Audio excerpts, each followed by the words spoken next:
მოგესალმებით მეგობრებო, ეს არის პოდკასტის ახალი მნიშვნელობა დავით გორგილაძესთან ერთად. მე დავით გორგილაძე ვარ და გთავაზობთ ახალ ეპიზოდს, რომლის სტუმარიც იქნება ბრენდინგის სპეციალისტი ალექს ჩიქოვანი. გავარკვიე, რომ ალექსისთვის პირველი თამაში არ იქნება ეს გოლფის, როგორც მითხრა სტუდენტობის დროს შოტლანდიაშიც კი თამაშობდა თურმე. თუმცა გოლფი იქით იყოს, ბევრ საინტერესო თემაზე ვისაუბრებთ დღეს, ვისაუბრებთ გოლფის თამაშზეც რა თქმა უნდა, ვისაუბრებთ ბრენდებზე, ბრენდინგზე, მათ შორის პერსონალურ ბრენდინგზე და რა თქმა უნდა იმაზე, როგორ ეხმარება აი ასეთი მშვიდი, წყნარი, მწვანე და სუფთა გარემო ადამიანს ფიქრში, იდეების და ინსპირაციის მოზიდვაში და იმაში, თუ როგორ უნდა შექმნას ადამიანმა საკუთარი თავისგან ბრენდი.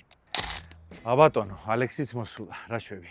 რა ვიცი. ხო ხარ ჯანზე, ხნებ და შემართები. ხნებად და შემართებით. დიდი ტურნირი გველოდება წინ რო იცო. აი, შეგვიძლია დავიწყოთ. დავიწყოთ. გახურება, გახურება. როგორც იტყვიან. სხვათა შორის ალექსი უხსნიდა ახლა კირილს, რომ მაქვს გამოცდილება შოტლანდიაში და კი დამძაბა ამ ინფორმაცია, მაგრამ მაინც და მაინც შეჯიბრზე არ ვარ დღეს. არა, ნამდვილად. There are two balls you can put in this hole. Really? You can do it Okay. to get used to the speed.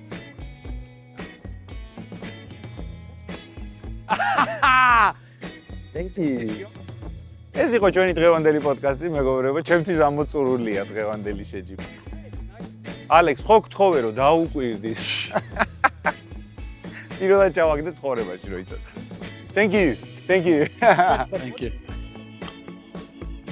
აი, ხა ვარდება.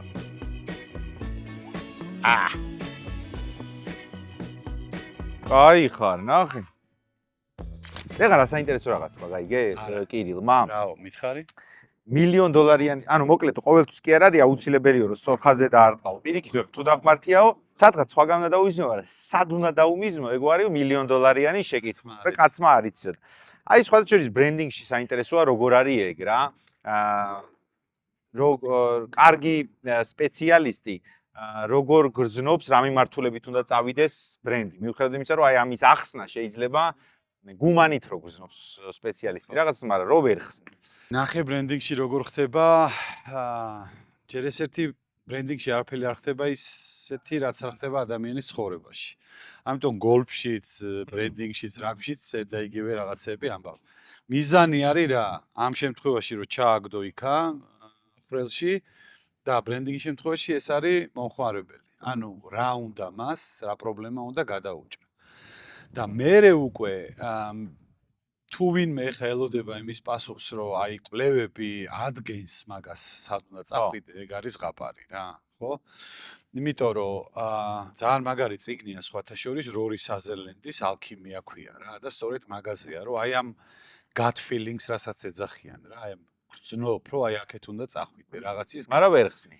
მაგრამ ვერ ხსნი კაცმა არ იცის. თუმცა ეს ცოტა ისეთი ჟარგონული სიტყვა რომ ვიხმაროთ, როცა სპეციალისტი ხარ, უფრო კარგად გააправებ, ვიდრე თქვათ თვითონ აი ბრენდის ფლობელიან რაღაც ოქს ეშინიათ ხოლმე ხანდახარ, მაგრამ ზოგჯერ მართლა იგრძნობა, რომ აი აქეთ უნდა წახვიდე, რაღაცა გეკაჩება რა, რაღაცა ისეთი დაინახე, რომელიც არ ჩანს ესე ზედაპირზე და შეიძლება აი რაღაცა ესკნას და ეგრე ხდება და აქ მე არის ნდობის ამბავი რა, ან მოყვება დამკვეთი, ან გეუნება რომ არა. აჰა. რაც უფრო დიდი ავტორიტეტი ხარ, მით უფრო გენდობია. ხო, და რაც უფრო მეტად ამბობ, რომ რავი ძმა, მე მithქვამს, რომ რავი, თუ გინდა სახ ჩაგიდებ გირაოვში. და წამომყვა. მაგრამ სახლის ჩადება არ მოითხოვა. თუმცა იმუშავა იმ. მე მეგონა რომ იმის ახსდებდი გირა. არა, ჩემ სახს ჩაგიდებთქო, რომ ესე წავიდეთ დამიჯერეთქო რა და. ყველაფერი კარგად დამყარდა. მეტი რა უნდა მითხრა. კი. სახლის შენ საკუთრებაში არის. სახლი. ძალიან კაი. საკარო არა ვარ და ის ბრენდიც კარგად გძნობს თავს. აჰა, მშვენიერი. კი ბატონო. კაი რაღაც თქვი ისე, ესე იგი ბრენდინგში არ ხდება ისეთი არაფერი, რაც არ ხდება გოლფში და ადამიანის ცხოვრებაში. ეს შეგვიძლია გამოვიტანოთ. ბრენდინგი არის ადამიანის ცხოვრება გადმოტანილი საქმეში და სხვათა შორის არ ვიცი, აი ერთ-ერთი ყველაზე მაგარი სავარჯიშო, გასახურებელი ბრენდინგის თუ განსაკუთრებით სამუშაო სესიით მუშაობ და არა ბრენდის ინტერვიუებით არის არც მეტი არც ნაკლები ნეკროლოგი. ეს არის მარტინ ეიმეიერის მიერ შემოტანილი მეთოდიკა, ხო. obituary, ესე ქვია ინგლისურად, ნეკროლოგი და ესეთი კითხვებია, რომ წარმოიდგინე, რომ 50 წლის მერე აღარ ახარ ბაზარზე. ხო. ვინ იყავი, რა იყავი, რა გამოძრავებდა, რას მიაღწიე და რატომ დააკლდები ადამიანებს. და ამაზე რაღაც ასაკის მერე ადამიანების ხო ფიქრობენ. მე ბავშვობიდან ვფიქრობ. რა სახელს ტოვებ, როგორ ანაირად. იგივე ამბავი. კი, მესმის. Yes. რასაც ამბობ. მაგრამ ნეკროლოგზე არ ვიცოდი ეგეთი კი, მიდგომა ესე თუ არ ქვია, წევო. კი ბატონო. გოლფი რა ბრენდი არის შენთვის? ან რანაირი ტიპი არის გოლფი? გოლფი თავიდან ბოლომდე სუპერ ლაქჟერი. ნიშური, ჩაკეტილი, აი ფუფუნების საგნების ბრენდინგი, ლაქჟერი ბრენდინგი, რო ვთქვათ. ესე იგი, ეს არის აბსოლუტური საწინააღმდეგო სტანდარტული ბრენდინგი. ეს არის ხელის კვრა ადამიანებისთვის, რომ ოღონდ განგებ გაკეთებული. განგებ გაკეთებული, რომ სხვა შორის ყველაზე კარგად ამას გამოხატავს, აღარ მახსოვს რომელი კონკრეტულად, მაგრამ ერთხელ კაროლინა ჰერერას რომელიღაც პარფიუმს ჰქონდა ესეთი სარეკლამო გზავნილი. Are you on the list? კითხვის ნიშნით. ხვდები, აი ეგ არის გოლფი რა. ხო და რაში დაჭირდა გოლფს რო ეგეთი ყოფილიყო? ნუ ალბათ იმაში, რომ ხარჯები ამ ყველაფრის მოწყობის ინფრასტრუქტურის საკმაოდ მაღალია და საკმაოდ ხარჯიანი თემაა და შესაბამისად, ასე ვთქვათ, ფულიანი ადამიანებისთვის არის ეს სპორტი განკუთვნილი და. ხო და აი როგორც დაახასიათე, რეალურად ეგრეა თუ იმიჯია ისეთი როგორიც ჭირდება? არა, ამ შემთხვევაში ალბათ რეალურად ეგრეა, იმიტომ რომ ამას მოწყობა უნდა, ეკიპირება საკმაოდ ძვირი ღირს და ეხა ყველგან ვერ ითამაშებ რა, ეხა ესეთი. ნუ ეზოში შეიძლება პატარა მოიწყო რაღაცა ან სადმე, მაგრამ ესე ქუჩაში გააგორე, გამოაგორეს ვერ ისამ და ამას ვიღაცამ, არ ვიცი ვინქნა, იმიტომ რომ გოლფი როგორც ასეთი არის კატეგორია ბრენდი, ანუ კატეგორია ბრენდი არის, როდესაც რაღაცა ინდუსტრია, რაღაც საქმიანობა თავისთავად ბრენდი ხდება, მაგალითად ჩურჩხელა. კონკრეტულ ბრენდზე ხო არ ვამბობ, ხინკალი. აი გოლფიც ეგეთი ბრენდია და ამაზე ვინ იმუშავა კონკრეტულად არ ვიცი, მაგრამ ბრიტანელების ჩადენილი საქმე როა, ეგ ვიცი რა. ხო. და აი ესეთი შექმნეს რა, თავიანთი თავადაზნაურობისთვის, ფულიანი ხალხისთვის, იმისთვის, ამისთვის და ასე შემდეგ. ანუ კი არ ჩამოყალიბდა ვიღაცებმა იფიქრეს რომ ესეთი ალბათ ყოფილიყო. იფიქრეს და ესე მოაწყვეს, იმიტომ რომ არის ტერმინი ბრენდინგში თვითნაბადი ბრენდი, ხო? მაგრამ ეს თვითნაბადი ბრენდი ხალხური სიმღერასავით არის. ხო, ეხლა რაღაცა ჯგუფი ხო არ ჯდება და ხო არ წერს ამ სიმღერას. ხო, აი ვიღაცი ხალხური ქვია, იმიტომ რომ არ იციან ვინ ვინ დაამღერა პირველი რა. აი ესეც ესე ხდება ხო. ხო, კი ბატონო. საინტერესო.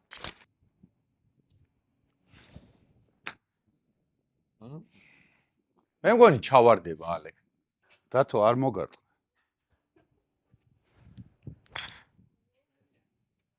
ალეკ, შენ თურმე არ ხუმრობ, ეხა ვერ გავიგე და. რას ამბობდი ესე იგი შოტლანდიაში გადაყავდით იმიდან რა ქვია? ხო, ანუ მე ვსწავლობდი ლანკასტერის უნივერსიტეტის ბიზნეს სკოლაში, მანჩესტერსა და ლივერპულს შორის და შოტლანდია იყო ახლოს. და რაღაც ძალიან შეზღუდული დროის MBA პროგრამა იყო წელიწად და 2 თვე, აი საშინელ დღეში ვიყავით. ესე იგი 75-მა დავიწყეთ და 33-მა დავამთავრეთ რა. ზოგმა ფიზიკურად ვერ გავუძლო, ზოგმა მენტალურად ასე შემდეგ და აი ეს ძალიან ბევრი ის ჰქონდათ რა, ნერვების დამაწყნარებელი, ასე ვთქვათ, გაყვანები და ერთ-ერთი იყო გოლფი რა. და დავყავდით შოტლანდიაში, რომელიც ძალიან ცნობილი ადგილია გოლფისთვის, ისეთი შოტლანდია, ისეთი ისაა რა, ამ ბალახის იმის გამო და ეგ ტყუილად არ ექნებოდათ მოგონილი. ესე გამოდის რომ რაღაც აქვს მაგია, ესე იგი ამ ფსიქოლოგები იყვნენ ჩართულები და ერთ-ერთი რეკომენდაცია იყო, რომ ეს იყოს გოლფი. ხო და ამოხსენი შენ ანუ რა სიმშვიდე მოაქ ესეთი. იცი რა, თავიდან ნერვები დამაწყვიტა პირიქით, იმიტომ რომ ძალიან მუღამში ჩავარდი რა, ხო აი შორიდან ვისაც გოლფთან შეხება არ ქონია, ეჩვენება რომ რა არის ეს კაკუნი და რაღაცა, არა და ნუ მაგარი მუღამია რა, რომ რაც შეიძლება ცოტა დარტყმაში გაიარო, იქ მიხვიდე მიზანთან და ამას ფიქრი და დაგეგმა უნდა რა და თან ახლა მე ისეთი პროფესია მქონდა არჩეული საგნები, რომ ეგ ამბავია რა, საიდან დავიწყო და სად მივიდე რა. და ძალიან საინტერესო იყო და მე მართლა ძალიან დიდი გამტვირთვა, იმიტომ რომ ხარ ტოტალურ სიმწვანეში, თვალს მეტი არაფერი არ ხვდება, რაღაცა ტყე, ჰაერი, ისა, ესა თან იქ, რავი, ირემი ჩაგირბენ და კურდღელი ამბავი და ძალიან მაგარი ის იყო და რაღაც აი დამუხტული მოდიოდი მართლა რა. მე მაგალითად ძალიან დამეხმარა რა. ნუ პლუს დამატებით ვარჯიშობდი გიჟივით. იყო დღეები, როდესაც მაგალითად დაძინებას ღამე დარბაზში წასვლა მერჩივნა და სიმძიმებით ვარჯიში რო ცოტა გამეკაჩა რაღაცეები რა, მაგრამ ეს იყო ძალიან მაგარი რა. ამას თავის მთელი ამბავი მოყვებოდა რა. და მე არ ვიცი მე ეჭვი მქონდა რომ სპეციალურად ასე ვთქვათ ჩვენ დროს ემთხვეოდა ტიპები რომელიც ძალიან ადვილად შემოდიოდა კონტაქტში აღმოჩნდებოდა ან მეწარმე ენტერპრენერი ან ბიზნეს ენჯელი ან ინვესტორი და გელაპარაკებოდა ოღონდ ეხა რო ვიხსენებ შემთხვევით არ უნდა ყოფილიყო ეს გამამხნევებელი ამბები იყო იწყებდა როგორ დაიქცა როგორ გაუბედურდა როგორ მოკტა 10 ჯერ და მე როგორ დადგა ფეხზე და დღეს რო ის სირთულე ეჩვენება ღადაობას. ანუ შენ აუშვებ იმის ალბათობას რომ ეს ხალხი მოწვეული იყო იქ იმისთვის რომ თქვენთან კონტაქტი. ოღონდ ნაღდები, არა მსახიობები, ნაღდები რა, იმიტომ რომ მე 1-2 ვიცანი რა, აი ენტერპრენერშიპის საგანი რო ქონდა, ესწრებოდნენ, იქ მართლა ტიპები მოდიოდნენ, იდეას გიფასებდნენ, ჩადებდა თუ არა ამ ფულს და ასე შემდეგ და 1-2 ვიცანი მე რა და ისე რაღაც საინტერესოდ მენიშნა შენი რა დამისვავ შემეცდები დავარტყა. დაუშვი, მოიცა გავიწიო შენ ჯერ. რო თქვი რომ ეს მამშვიდებდაო, მაგრამ ხანდახან საპირისპიროს ვირჩევდიო, ანუ როცა ისედაც გადატვირთული და დაღლილი ხარ, მაგრამ თავს კიდე უფრო მეტად იტვირთავ რომ ფიზიკურად. ხო? ახლა მაშინ არ ვიცოდი ესე მიხდებოდა და დღეს უკვე ნაკითხი მაქვს და წაკითხული და ასე შემდეგ რომ აი ეს ფიზიკური აქტივობა მტვინს იმაშვება რა, არეფრეშებს და ძალიან ის ერთი მეგობარი მყავდა დღემდე მეგობრობთ 20 წელი გავიდა უკვე რაც დავამთავრეთ იორდანელი ბიჭი იყო და მოვარჯიშე რა და მე და ეგ ვიყავით ესე ვთქვათ პარტნიორები აი ამ ვარჯიში და მართლა ღამე წავსულვართ გვივარჯიში არ დაგვიძინია და დილით ლექციაზე თქო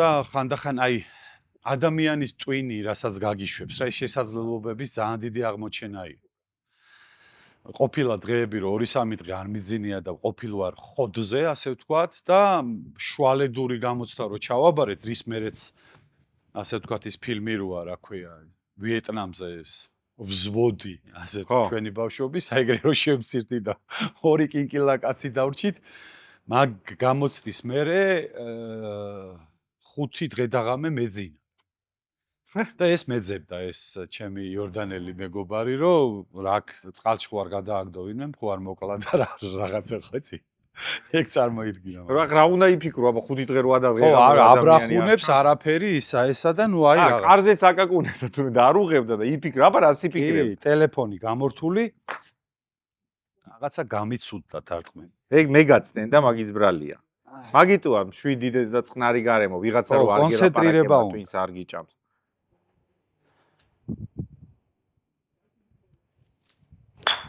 ბატონო. აჰა. მოიცადე, მივადევნო. ტენისში წესია, ხო იცი? სწორად თუ დაარტყამს სხვა ხმა. კი, ჩოგბურთში გამომიცდია. ეს ვერაფრით ვერ დავძლიე. ხო, ესეც კაი რამეა. ისე ბრენდში როგორ არის? რამდენიც დაგაქ ადამიანს, აი რამდენჯერ რო არ გამოგივა არასოდეს არ თავდება ეგ. აი მაგითი ცოტა არ მჯერა ხომ, ფარხმალი არ დაყარო არასდროს, აკა 20 წელი თუ რაღაცას ცდილობ არ გამო. არა, ბაზარზე შესვლის მერე სულ დაკვირვება და იმაში ხარ რა, ჩხიკინში გასწორებაში, ოღონდ ჩარჩო გაქვს რა, რასაც მიყვები, რის ფარგლებშიც აკეთებ, ხა ბრენდს თუ კონცეფცია არ აქვს, ჩარჩო არ აქვს, გზა არ აქვს რა. ესე ვერ, მაგრამ სულ პროცესში ხარ, მაგრამ საწყისი ეტაპი იცი რა, თუ ბრენდის შემქმნელი, ვინც აპირებს ამის გაკეთებას, ჭკვიანი ადამიანია, ჯერ ფურცელზე გააკეთებს რაღაცეებს, მე ექსპერიმენტებს ჩაატარებს და სხვათა შორის გქონია 2-3 2 საათიანი ბრენდინგი, ესე ვეძახი, მოსულა ადამიანი კითხვები დამისვამს, უთქვამს, რომ არ მაქვს პასუხები ამ კითხვაზე, თუ პასუხები ამ კითხვებზე არ აქვს, ეს ვერ იმუშავებს და წასულა და ჭირიმე შენი და დიდი მადლობა, რომ არ გადავიჭეხე და არ გაუკეთებია. ხო. იმიტომ რომ ესე მოდი რაღაცა ბრენდი გავაკეთო, ეგრე არ ხდება რა. ძირითადად ამართლებს ის იდეა, რომელიც ან მართლა ვიღაცა კარგად დააკვირდა და ტკივილი აღმოაჩინა ბაზარზე, pain in the market ინგლისურში ესეა, პრობლემა რეალური, რომელიც შეიძლება არ ყვიროდეს, იმიტომ რომ სხვა გადაწყვეტილება არ არის და კი რაღაც არ მოწოთ ადამიანებს, მაგრამ ალაპარაკობენ რომ სხვანაირი არ არის. ხო? ან ხელის გულზედებს უბრალოდ სხვანაირად უნდა დაანახო რა. ხო ხტები და თუ ასე გააკეთებ, ხო, მაშინ ცდები არ დაგჭირდება რა. არ არის აუცილებელი შევარდე და ჩავარდე რა, ხტები? აი თბილისი ჰილსი შენთვის როგორი ბრენდის შთაბეჭდილებას ტოვებს? ანუ როგორი ადამიანების ტკივილს ეძებს, ასე ვთქვათ და ავსებს ნუ მაღალ შემოსავლიანი ადამიანების ერთ-ერთი დროის გატარების კიდევ დამატებითი ალტერნატიული ეს საშუალება გოლფის ნაწილი. ჭამასმის გარდა, მოდი ესე ვთქვათ, საქართველოში ჩვენ სანამ დავიწყებდით, გითხარი კიდეც, რომ ძალიან ბევრი წლის უკან ეს რო იწყებოდა, ვიყავი ჩართული ამ პროცესში, რა თქმა უნდა, სხვა ხალხი იყო, მაგრამ დღეს სხვა არის. და სწორედ მაგას ვსწავლობდით, რომ აი რამდენად იქნება თქვათ ქართველებისგან მოთხოვნა რომ აი აქ ამოვიდეს რაღაც და მახსოვს რომ მაშინდელ სტრატეგიაში ჩავწერეთ უამრავი რამ გარდა გოლფისა რომ ყოფილიყო მიმზიდველი ეს ადგილად და მე აქ ადგილზე მოგეწამლა გოლფითაც ხტები და იმ დროისთვის არ იყო რეზიდენციები გათვალისწინებული ეს მე გაფართოვდა სავარაუდოდ აი რეზიდენციების ეს კუთხითაც არის რო შეხედო დახურული ძალიან მაღალი დონის ექსკლუზიური ადგილი, სადაც ყველა ვერ იცხოვრებს რა, ეხა ეგეთია რა. ნაგისთვისაც კეთება და იმიტომაც დგას ეს ლაგჟერი მანქანები და ეს თანამშრომლობები და ისე რომ ეგეთი ცხოვრების სტილის ამბავია რა. ალექს რითი როგორ და რა ვითარებაში იწყება შენი როგორც ბრენდის სპეციალისტის ფიქრი ახალი ბრენდის მიმართულებაზე, შექმნაზე, სტრატეგიაზე? იწყება როცა მომმართავე და სხვათა შორის ესე მჭირს ხოლმე რა, პირველი გასაუბრების ლაპარაკის მერე თქვათ, აბა ეს გჭირდება ისა, მერე უნდა გაუგზავნო შეთავაზება. ესე იგი, იქიდან პასუხი დადებითი მოვა თუ არა, მე რთვება ხოლმე უკვე ვფიქრობ იმ ბრენდზე.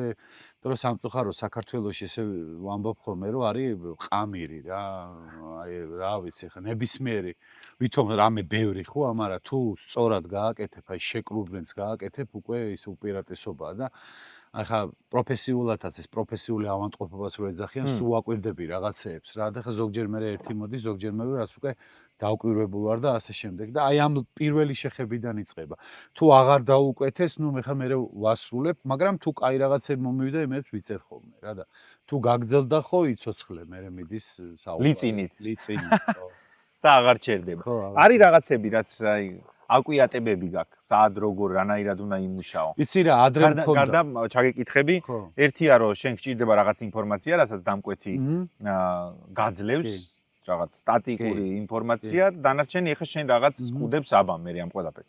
არის რაღაც სურწმენები რომ მიდიხარ სადმე, აი ესე ჭრიჭინების გარემოში და ფიქრობ. არა. რამეთ უნდა გაწუხებდეს ადამიანს, რაღაცის ხმა უნდა იყოს ჭრიჭინები. ხო. არა, ეგეთი არა მაქვს. ადრე მქონდა აი რაღაცა წესის მიმდევარი ვიყავი, რომ აი ესეა ბრენდინგში რა და მე მივხვდი რომ ბრენდინგი ჯერ ესერთ იმის ბრენდინგია რომ წესები და არ ღვიო. ხო? და შეიძლება ეს ფიქრის პროცესი სულ წაღმაუყუღმა დაიწყო და ხანიკ წახვიდე, ხანაკ წახვიდე, მე ბოლოშია მთავარი შეკრა რა. ამიტომ არა, ეგეთი რაღაც არა. თუმცა, როდესაც გონება ჩართული გაქვს, აი კონკრეტულ პროექტზე მუშაობ, აი იდეა სად არ მომსვლია რა, ვარჯიშის დროს, ცურვის დროს, ბანაობის დროს, რა ვიცი, აი სულ რაღაცები გამღვიძებია, დამსიზმრებია, რა ვიცი. სასწაული პროცესია, მაგარი პროცესია. მით უმეტეს თუ კარგი დამკვეთი ყავს, მოყვება, შემოდის დისკუსიაში და ძალიან არგუმენტირებული კამათები და ის მიდის, აი ძალიან მაგარი პროცესია რა. აი ბრენდინგს რო თავი დავანებოთ, ანუ როცა ისვენებ. შეიძლება რომ პროფესიონალი ადამიანი მუდმივად მუშაობდეს ჭყალებში, აი სულ რაღაცაზე ფიქრობდეს, მაგრამ აი შენთვის როგორც ადამიანის, როგორც არაპროფესიონალისთვის არაპროფესიონალისტვის კი არა, როგორც პროფესიონალისტვის კი არა, როგორც ადამიანისთვის რა ადგილებში გრძნობ თავს შვიდად, კარგად, წყნარად, შფოთის გარეშე. გჭირდება, ანუ ეგეთ დასვენებისთვის გჭირდება, რომ რაღაც მოწყდე ქალაქის ხმაურს იცი რა, დახვიდე. მანდა მაინც ქალაქის ხმაურს უნდა მოწყდე და ბუნებაში უნდა შევარდე, ეგ არ მაქვს რა. თუ მოვხვდი და აღმოჩნდი, ხო კაი. ხო, კაი, რა კაი ზირო, ხო, კაი. უფრო ეს ხონიდან წამომყვა ჩემი ბავშვობიდან. უფრო ასფალტის კაცი ვარ რა, ესე მგონია. მაგრამ ნუ ხო, თუ მომიწია და ის კარგია, რომ გავარდე ესე სპეციალურად არა. თაგზნობს ძალიან მშვიდად დარბაზში, სავარჯიშო დარბაზში. რავი, სახლში. აი, განსაკუთრებული ადგილი არ მჭირდება, მაგრამ მჭირდება ვისთან ერთად ვარ. და ვისთან ერთად ვისვენებ. ხო, ვისთან ერთად ვარ. თუ ჩემი გულის სწორი ადგილზეა, მაშინ გადასარევად ვისვენებ ყველანაირ მდგომარეობაში. აჰა. აქეთ მოდის ბუნება და ჭრიჭინები. აქეთ მოდის ბუნება და ჭრიჭინი და ყველაფერი. ხო, ესე იგი ყოფილი რაგბისტებიც არ არსებობენ რა, არ არსებობენ, განსაკუთრებით ჩემი თაობა ცოტა კიდე უფროსები და იმის იქის ხვალ ლაპარაკობ. აი, ლექციებს რო ვიწყებ ხოლმე და საკუთარ თავს ვაცნობ, ბოლოში მიწერია, რომ და ჩემი მუდმივ მოქმედი პროფესია მორაგბე და არასოდეს არ ვიძახი ყოფილი მორაგბე რა, იმიტომ რომ მორაგბე თუ ხარ, იმიტომ რომ ჩვენ წესზე გავიზარდეთ რა რაღაც კონკრეტული დაუწერელი წესები იყო, რომელსაც მივყვებოდით. ხო, ანუ რაღაც ფასეულობათა სისტემა, რომელსაც მუდმივად იზიარებს. კი, და რაც არ უნდა დიდი ხანი 5, 10, 15, 20 წელი ვერ ნახო შენი გუნდელი, რომელთან ერთადაც დაღვრილი გაქვს ოფლი, სრემლი, სისხლი, ხო, აი რაღაცა არ ხუნდება რა, ისევ ის რაღაცა რა ვახარ შეთავგასიებულოს ამბავი ხდება რა. ხო, აი ეს ამბავი, იმიტომ რომ მართლა ისეთი სპორტია რა, განსაკუთრებით შერკინების პოზიცია, რომ აი თავი თავზე და მხარზე და ერთად და რაღაცა და აი ეს ამბავია და არსად არ მიდით, რჩება. აი წინა კითხვა რატო დაგისვი, იცი? სიმშვიდესთან დაკავშირებით. ანა კორძაიამ ამ პოდკასტში თქვა ძალიან საინტერესო რაღაცა, რომ მე ძირითად ამბებსო, ვაგროვებ ხმაურშიო. აჰა. იქ სადაც ამბავი დუხს, არის მოქმედება, არის ადამიანების გადაადგილება, რუზ-რუზი. და ჩემთვის მნიშვნელოვანია, რომ ფაქტები, ამბები მოვაგროვო იქ. მაგრამ თუ სწორად მახსოვს, მან ასე თქვა, რომ მე როცა ამ ყველაფერს თავს მოუყრი, მე მჭირდება ადგილი, სადაც მივალ, იქნება სიმშვიდე და ამ ამბებს ამოვალაგებ და მიუჩენ თავის ადგილს. ანუ იწყებს ტექსტის შექმნას, ასე ვთქვათ, აწყობას. შენთვის იყოფა სამუშაო ეგრე, რომ არის რაღაც ხელჩართული ბრძოლა, ხმაურიანი დაძაბული საქმე და როცა რაღაც ეს ნაწილი მორჩება, მე იწყებ ამ ყველაფრის მშვიდად აწყობას. კი, ზუსტად ესე იწყება, მაგრამ მანამდე ანაზე ვიტყვი, რომ მე რო ანა გავიცანი ვაკის აუზზე, ჩემი ვაკის აუზზე ყოფნის დრო ძალიან დაგრძელდა, იმიტომ რომ საოცარი მოსაუბრეა და მინდა რომ ძალიან დიდი პატივისცემა დაუდასტურო და ხო, რაც შეეხება სამუშაოს კი, დიდი ჩხუბი დავიდარაბა, ინტერვიუები, სამუშაო სესიები, ეგრეთ წოდებული ვორქშოპები და მე აი ეს ინფორმაცია რაც ამოგაქ იმდენია რომ თუ არ განმარტოვდი და წყნარად არ დაჯექი ვერ დაალაგებ. მაშინაც კი როცა მე მუშაობდი ჩვენ ორივეს კარგ მეგობარ შოთა ჩინჩალაძესთან ერთად როცა ერთად მუშაობდით, ეხა ის დონვიტო გამომივიდა, დადგებად რომ ყველას თქვენი კლანები გექნებათ. ხო. და წავიდა შოთა თავის გზაზე და დღემდე მუშაობთ ერთად რაღაც დიდ პროექტებზე, მაგრამ ესე იყო ხოლმე, რომ ერთი და იგივე რასაც ვისმენდით ორივე, მე ცალ-ცალკე ფიქრობდით ამაზე, ჩვენსაც ვალაგებდით და მე ასევე სიწყნარეში ერთად ვაერთებდით, მაგრამ ზოგჯერ შეერთებისას იყო ისეთი ამბავი, რომ ესეთი ფრაზაც არის, ასე ვთქვათ, გაბაზრებული, რომ დახოცეს შოთამ და ალექსიმ ერთმანეთს. ხო. კი, მაგრამ კი გჭირდება და მჭირდება ეს წყნარი ადგილი, მაგრამ ბოლომდე ვერ ალაგებ, იცი? აი, მაინც მე რამოდენიმე ის უნდა და ზოგჯერ არის ხოლმე, რომ აი რაღაცნაირად დააორგანიზებ უფრო. და მე აი ეს იდეები, როგორც გითხარი, სადღაც მოვა რა, შემკვრელები, გადამწყვეტები და ასე შემდეგ და ასე შემდეგ. და სიტყვები, ფრაზები. ხო. აი ერთ-ერთი მაგალითი რო გავიხსენოთ, პროფესიული განათლების ბრენდინგზე მუშაობდი რა, საოცრად მნიშვნელოვანი ამბავია ჩვენი ქვეყნისთვის რა, აი კაფელში კი, პარკეთში კი ამებს რო ეძახიან, აი ხელობის ხალხი. კი, ვის ვიცრეთ სამო. და სხვა შორის ძალიან საინტერესო პროექტი იყო, იმიტომ რომ ქართული შესატყვისი კაფელში კი იცი რა არის თურმე. ფილადმწყობი. ფილადმწყობი. საოცარი სიტყვა და მე მაგან მომცა ინსპირაცია და გადავთარგმნე მაინდსეტი, ტვინწყობა. ხები? ხო და არ დამავიწყდება რომ ბრენდის მამოძრავებელ იდეაზე ფიქრობდით, დავალაგეთ ყველაფერი და ნუ ვერაფლით რა, დავიშალეთ სადღაც ღამის 2 საათზე და დილის 5 საათზე მომივიდა მესიჯი რომ გვაქო. შოთასგან? შოთასგან, ხო, იმიტომ რომ იმას ესიზბრა. ხო და ადამიანის საქმეში რა, ძალიან მაგარი ამბავია, დღემდე ძალიან გვიყვარს ორივეს ესე ბურთლავს რო ვიხსენებთ, რომ ანუ რა არის პროფესიული განათლების მამოძრავებელი იდეა, არის რომ ადამიანი იყოს საქმეში რა, კონდეს ხელობა, კონდეს საქმე, კონდეს პროფესია, რომლითაც ის იქნება საქმეში რა. მოკლედ, მენდელეევი და შოთა ჩინჩალაძე. მენდელეევი, შოთა ჩინჩალაძე, მენდელეევი, ალექს ჩიქონი, ხო ესე ხდება კი, ჩემი კოლეგებიც ბევრი აი ერთხელ ლევან კობერიძემაც მოყვა პირველი ადამიანია, ვინც ბრენდინგის კეთება დაიწყო საერთოდ საქართველოში, ჩემი მეგობარიო. მივდიოდიო და ხო, მივდიოდიო ტრასაზე სადღაც და გადავუხვიო რაღაც სოფელში მივდიოდიო და რაღაც სასტუმროს პროექტზე მუშაობდა და უცებ ბუდე დაეცა მანქანის იმაზე, ცხვირზე რა. ხოце და სახელზე ფიქრობდა და ბუდე დაარქვა, იმიტომ რომ პირდაპირ მიშობი დაეცა თავზე იდეა. დაეცა თავზე სახელი. ეს მახსოვს მისგან. ეგეთებიც ხდება, მაგრამ ეგ ხო ეგრე არ არის მე ღრმად ვარ დარწმუნებული იმაში, როგორი პოლიტიკოსის ფრაზა გავაძრე ხედავ. ძალიან მაგარი. მოკლედ მე მწამს რომ ეგეთი თუ ადამიანი არ არის პროფესიონალი, თუ არ უკვირდება და თუ არ ნადიობს იდეებზე, თავზეც რო დაგეცეს, მაგას ვერ ამჩნევ. კი, რა თქმა უნდა. და თუ მომართული არა გაგონება რა, მე ხა ყველაფერში იმას ვეძებ რა, რაღაცას ვეძებ რა. მაგალითად აი რამდენიმე დღის უკან ძალიან აი ულამაზესი უსაყვარლესი პატარა გოგოთი მოდიოდა ახალგაზრდა ბიჭი რა.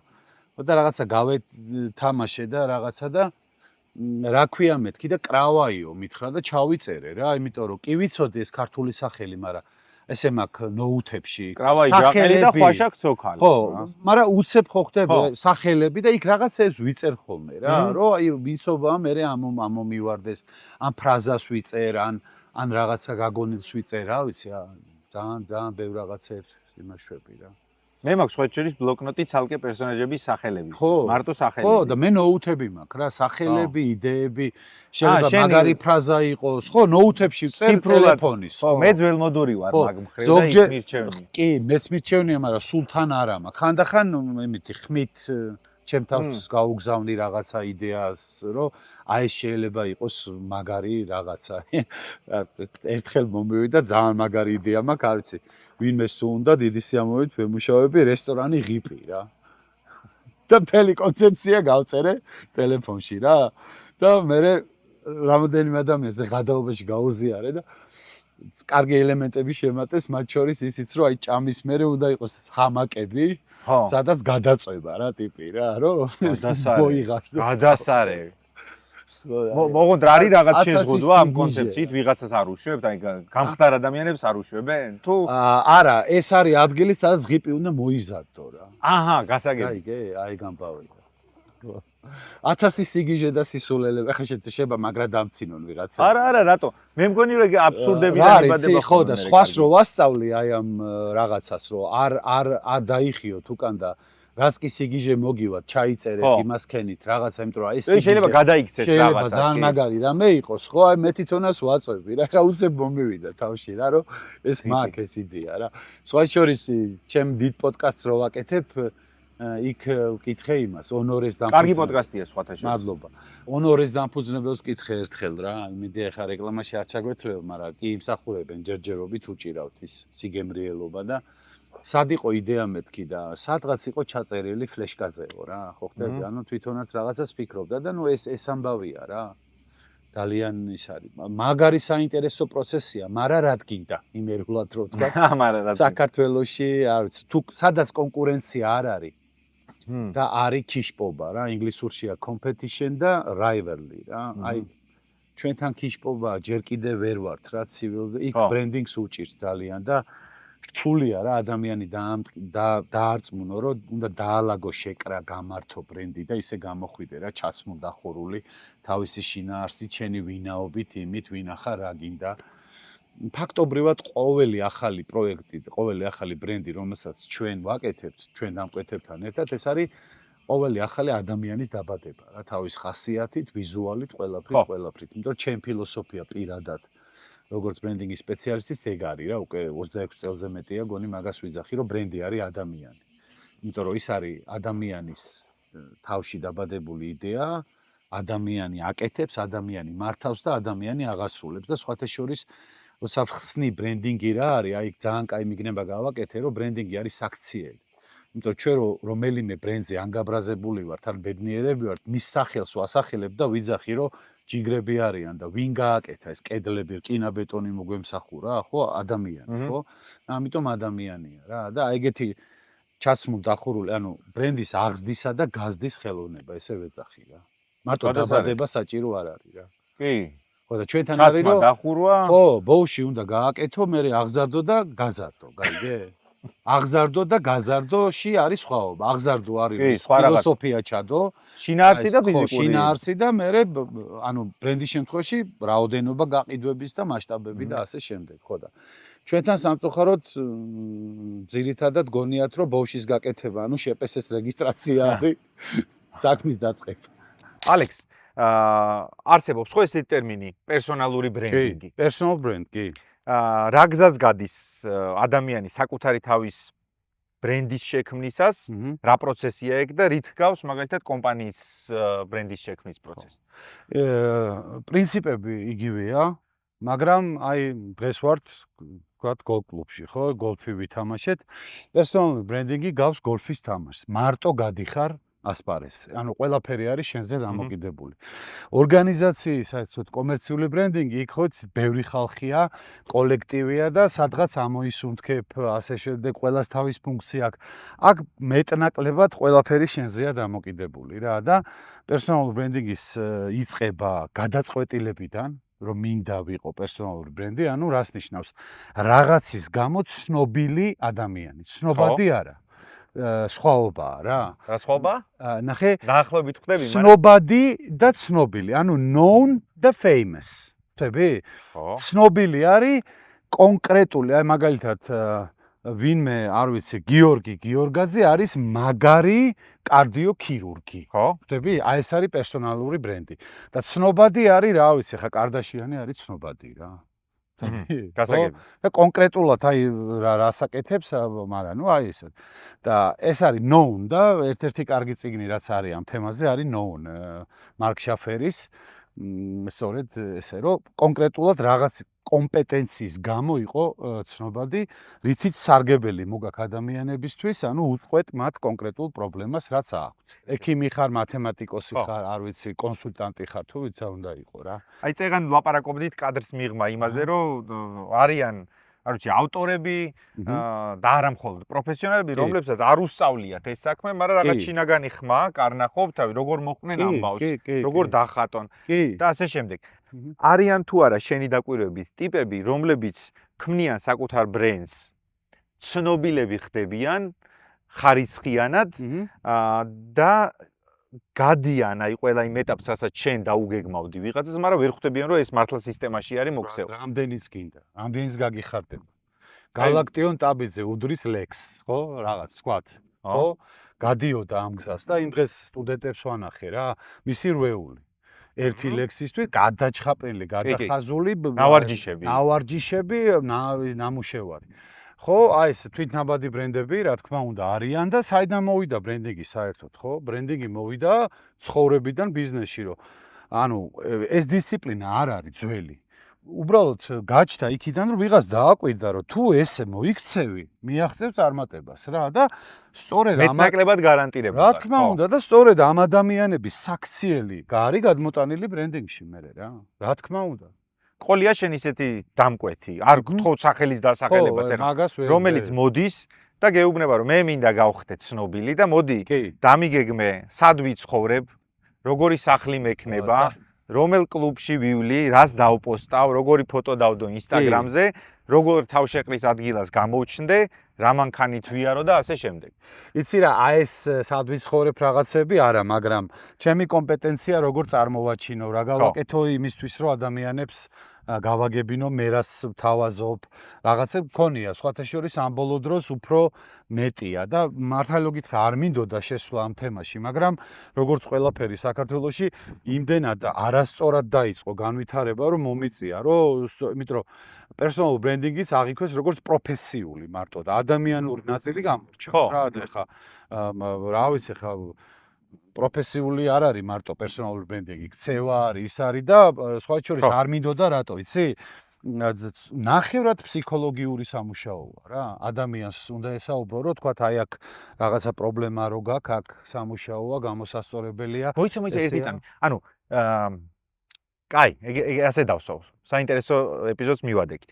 ანუ გამოდის, რომ შენ იმას მხოლოდ იმას კი არ ეუბნები, როგორ მოიქცეს.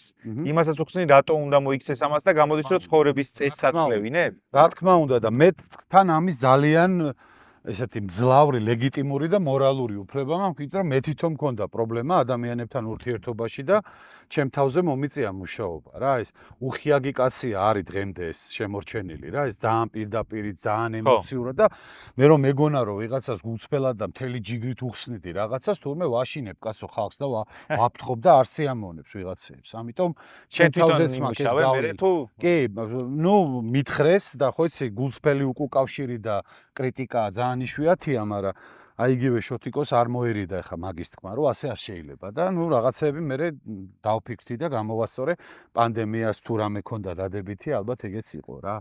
და ახლა ამ ადამიანებს ვესაუბრებ რატომ? იმიტომ რომ ჩვეულებრივი ბრენდის ეგრეა რა. ხო ვისაუბრეთ, ბრენდი არის საქციელი რა. საქციელის შედეგად გენერირდება რეპუტაცია, სხვანაირად არა. სიტყვის და საქმის დამთხევა. ხო? რასაც სიტყვი ისე უნდა მოიქცე და ეხა თუ არა და აუ ეს აფერისტი ყოფილა და გვაბოლებს და აზე არ არის და რაღაცები იქნება რა. რო იძახი რომ მე ვარ მაგარი ამაში, დღედაღამე ის უნდა აკეთო რომ მართლა მაგარი იყო ამაში. მაგრამ ამას როგორ მიაწოდებ ადამიანებს, მაგასაც მნიშვნელობა აქვს. ანუ ბრენდსაც აქვს ჩვეულებრივ კომერციულ ბრენდს საკომუნიკაციო ტონი და ფორმა და რა თქმა უნდა ადამიანს. ესეც ხო იქიდან მოვიდა რა. სხვა შორის ბრენდის სტრატეგიაში ყველაზე ერთ-ერთი მნიშვნელოვანი მუხლი არის ბრენდის პერსონიფიკაცია. ვინ იქნებოდა ბრენდი ის რომ ადამიანი ყოფილიყო და ამას ვეძიები და მე ესე ვალაგებთ რა რაღაცებს. აი თბილისი ჰილსი ვინ იქნებოდა? თბილისი ჰილსი იქნებოდა ეხა აი რა შტაბეშტილებაც მრჩება, ეს იქნებოდა რატომღაც მგონია რომ იქნებოდა დაახლოებით ესე 40-45 წლის მამაკაცი, რომელმაც იცის ცხოვრების ფასი. მამაკაცი, ხო.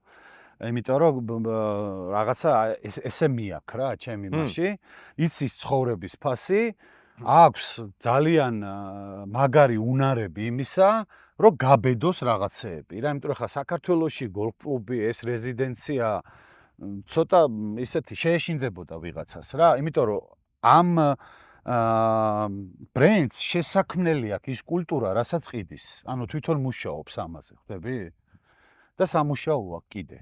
და ეს იქნებოდა კარგად ჩაცმული, გამოწყობილი ისეთი რა, ძალიან კარგი ტიპი, რომელიც ასევე ძალიან მაგარია ურთიერთობების დალაგებაში, იმიტომ რომ მე აქ ყოფილვარ და არ ვარ, ასე ვთქვათ, მომხმარებელი, მაგრამ ეხლა უკვე დღეს ვიცი, რომ შემდეგზეც უნდა ამოვიდე რა, იმდენად კარგად მომეწონა რა.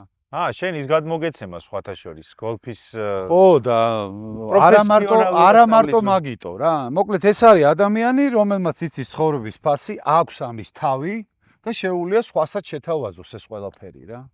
აი ეს ხვებისთვისაც დამისვამს ეს შეკითხვა და ერთი-ორმა დამცინა და თბილისი შენთვის ქალი პერსონაჟია თუ კაცი? თბილისი? ხო, აქაურობაზე თქვი კაცი პერსონაჟია. ხო, ქალია. თბილისი ქალია? ხო, რა დედა თბილისია რა ვიცი. მაგრამ შეიძლება მეც დამცინონ რა და დააგვცინო. ხარი რო დაგიჭირო გეტყვი რა, ჩემთვის ისი თბილისი საიდან იწყება?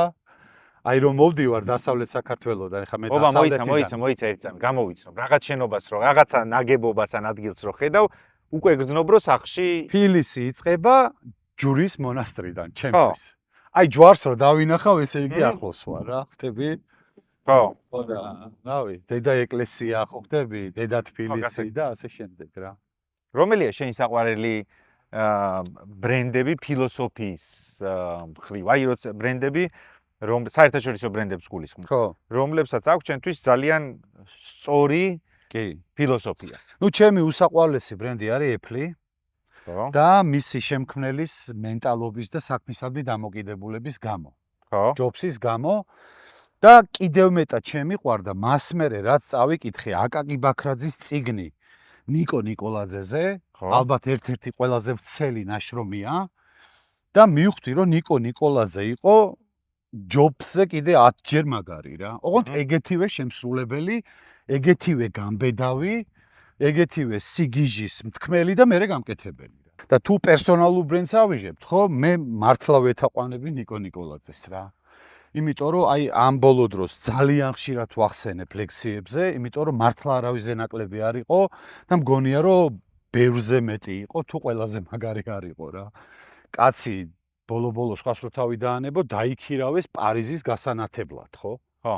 გაანათა პარიზი და იქ აღებული ჰონორარი წამოვიდა ბორჯომში გააკეთა ის ეიფელს გააკეთებია ის ხიდი და რავი ფულიკუნიორი თბილისის წყლით მომარაგება ფოთი რავი რაც კი მაგარია ყველაფერი ამ კაცის გაკეთებული და იმისი არ იყოს ბრენდინგში ლექციებში ხმარობ ხოლმე ხშირად კონსტანტინე გამსახურდიას აქვს ნათქვამი რომ ერთი კაციო თავის უდიდეს სიბრძნეშია კი შლეგად ითვლება მუდამო რა ხო და ამას შლეგს ეძახდნენ რა და მე რო გააკეთებ და ვინც ეძახდა ის მიდიოდა ალბათ ეუნება ხო გეუნებოდი გამოვიდოდაო რა და თან ეხა უსმინე დათო ტურაშვილი იყო რა რაღაც გადაცემაში და ეგ არ ვიცოდი რა და თურმე ილია ჭავჭავაძე ამბობდა რომ ნიკო ნიკოლაძეა ჩემი ფალავანიო რა ქართველებს შორისო და ხა და ილია რომ მაგას ამბობდა ხო მოდი და ნუ დაუჯერებ მოდი და ნუ დაუჯერებ არა მე ხა დაუფიქრი და არასდროს არ შემიხედავს აქამდე ნიკო ნიკოლაძისთვის როგორც ჩემთვის ძალიან დიდი პერსონაა ხო მაგრამ აი ამ ბრენდინგის კუთხიდან ნიკო ნიკოლაძე იყო ყველაზე სოფლიო მასშტაბით ერთ-ერთი ყველაზე შემსრულებელი აი ვიჟენარი ბიზნესმენებს რო ეძახიან ხედვის მქონე ოღონდ იდეების გენერატორი და გამკეთებელი რა ხტები აი სასწაული კაცი იყო რა მაგაზე მაგარი რავი ვინ უნდა მოიყვანო მაგალითად როცა თქვა ქართველებს უკითხავ ლექციას რა ხო? სულ გული მწყდებოდა რომ სულ უცხოელებს ვახსენებთ და რაღაცა. იგივე სარაჯიშვილი. ოღონდ სარაჯიშვილის ამის შემსრულებელი ყველაფერი ქალბატონი იყო ეკატერინე ფორაქიშვილი, მისი მეუღლე, რომელიც მათ რავი საოცრად მართა სარაჯიშვილის ასე ვთქვათ ბიზნეს იმპერია რა. და განავითარა. ასე რომ ქალი საქმოსნები, ანუ ბიზნესმენები და კაცი ბიზნესმენებიც არანაკლები ყავდა მინდა გითხრა. რო არ ვილაპარაკო ძმების ზუბალაშვილები და ასე შემდეგ, მაგრამ ნიკოლაძე ხო არის განსაკუთრებული მოვლენა რა. მე იმედია შევძლებ, რომ რაღაცნაირად შევქნა უვრცელესი მასალა.